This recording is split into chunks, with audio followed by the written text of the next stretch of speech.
Absolutely wild what's going on in the NBA Finals right now. I mean, seriously.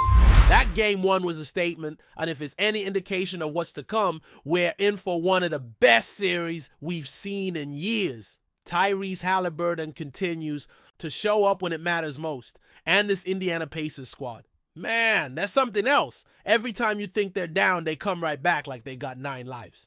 It's almost comical at this point. You watch the Thunder building a lead, maintaining full control for stretches that feel like total dominance, and then out of nowhere, Indiana claws back in. But here's the catch. It's not just luck or some last-minute heroics. It's pure effort, hustle, and discipline for 48 full minutes. Oklahoma City had this game. They really did, multiple times. They created separation. They answered runs. They did everything you'd expect from a team that's been growing into a serious contender. But the Pacers just don't go away. And that kind of resilience says a lot about the team's character. What really stands out watching Indiana is how relentless they are. They're not picking and choosing when to play hard. It's not just spurts or a couple of energized quarters. No, this team is locked in from the opening tip to the final buzzer. They press, they crash the boards, they dive for loose balls like it's Game 7 of the finals every single night.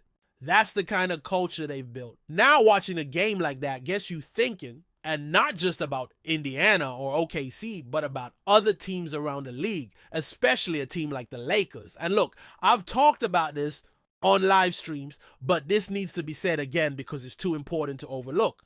The Lakers are watching this finals from home, and if they're paying attention, they're hopefully realizing they've got a lot of work to do. Because what we're seeing from Indiana and OKC, it's not just about having stars or shooters or size. It's about athleticism, speed, and most of all, consistent energy and effort. Those are things the Lakers have been lacking for years. Think about it. How many times have we seen the Lakers come out flat in the first half, dig themselves into a hole, and then try to flip the switch in the second half? Or they come out hot and just disappear after halftime. It's been a pattern across multiple seasons and multiple coaching staffs. That's not a coincidence. That's a systemic issue. This inconsistency in energy, this unpredictability, it kills any real chance at long-term success. You never know which version of the Lakers is going to show up, and that's a problem you can't afford to have in today's NBA. Now, let's talk about the construction of the team. One of the biggest issues the Lakers have had over the years is a lack of perimeter athleticism. Whether it was the aging roster with Carmelo Anthony, Russell Westbrook and company, or the undersized backcourts with guys like Patrick Beverley and Kendrick Nunn, there was always something missing. Sure, Dennis Schroeder brings energy and speed, but he's undersized, and you can't build a full defensive identity around one guy like that. You need a rotation of wings and guards who can switch, who can defend, who can recover on the perimeter, and contest shots without fouling. That's what Indiana has. That's what Oklahoma City has. That's what the Lakers desperately need. And we're not talking about superstar level talent here. This is about role players who can buy into a system and execute night in and night out. Guys who do the dirty work.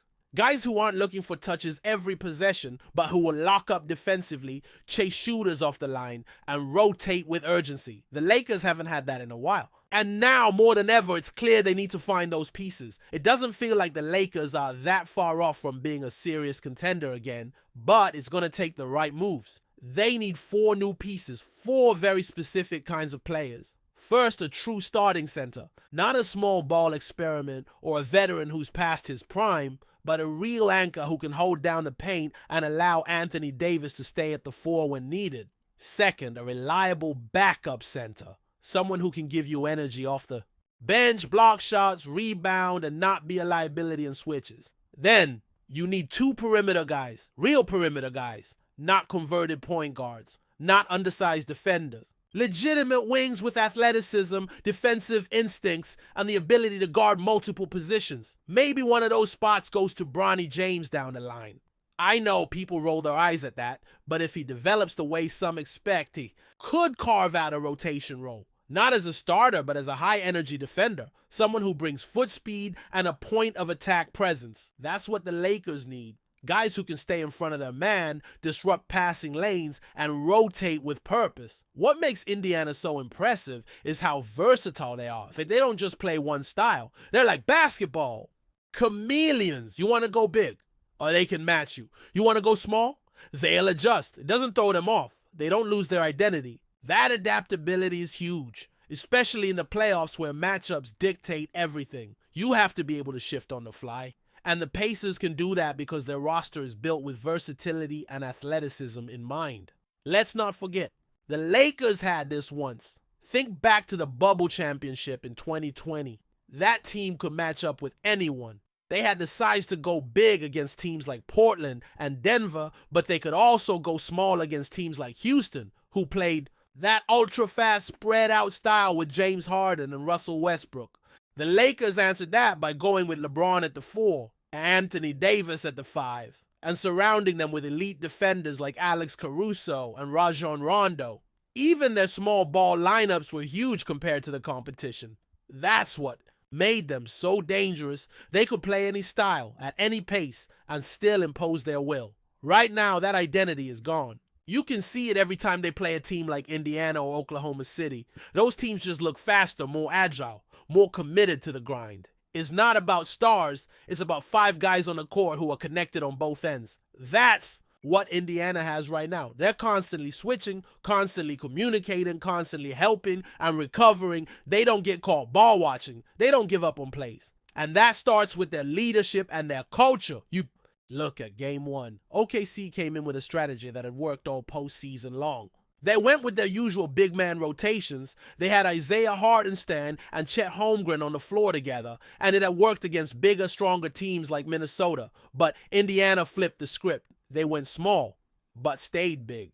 That's the nuance. They subbed out Miles Turner, sure, but they brought in guys like Pascal Siakam at the 5, Obi Toppin at the 4. Long, athletic players who crash the glass and don't give up anything easy. Suddenly, OKC's size advantage was neutralized, and yet Indiana could still rebound, still protect the rim, still run in transition. That's the value of having big wings who can play multiple spots. It's exactly what the Lakers used to have and exactly what they need to get back to. Imagine having someone like Dorian Finney-Smith who can guard 1 through 5, who can switch onto a guard or bang down low with a power forward. Plug that into a LeBron-led lineup and suddenly you've got versatility again. That's the vision. That's the blueprint. And the crazy thing is it's not that far out of reach, but it starts with front office decisions. You need to value athleticism. You need to prioritize effort, not just talent or stats, not just names, but the kind of players who make winning plays. The extra pass, the help rotation, the defensive slide that saves a bucket. The Lakers have to find those guys. They have to build a roster that can flex to whatever the matchup requires. Indiana's proving that right now. They can go small, they can go big, and they don't lose their identity either way. That's what scares teams. That's what wins in the playoffs. And that's what the Lakers should be watching very closely. Because if they can mirror that level of intensity, that level of cohesion and adaptability with the star power they already have in LeBron and Davis, and maybe Luka someday if those rumors ever come true, they could be right back in the mix. And here's the truth that nobody wants to admit. It's not about being the next Indiana or the next OKC. You don't have to copy them piece by piece. You just have to learn from what works, recognize the formula, and then apply it in your own way. Because let's be real, the Lakers are never going to be a fast-paced young team like OKC. They're never going to lead the league in transition possessions. They're not built for that. They're going to be more methodical, more half-court focused. That's fine. That can still win. Look at Denver. Look at Boston. Those are teams that dominate the half-court and still win titles. But they have the complementary pieces that make that style effective. And that's where the Lakers have to improve. Not just depth, fit, identity, a system that makes sense. Before we continue, we ask that you leave a like and subscribe to the channel so you won't miss any exclusive Lakers updates. Moving on.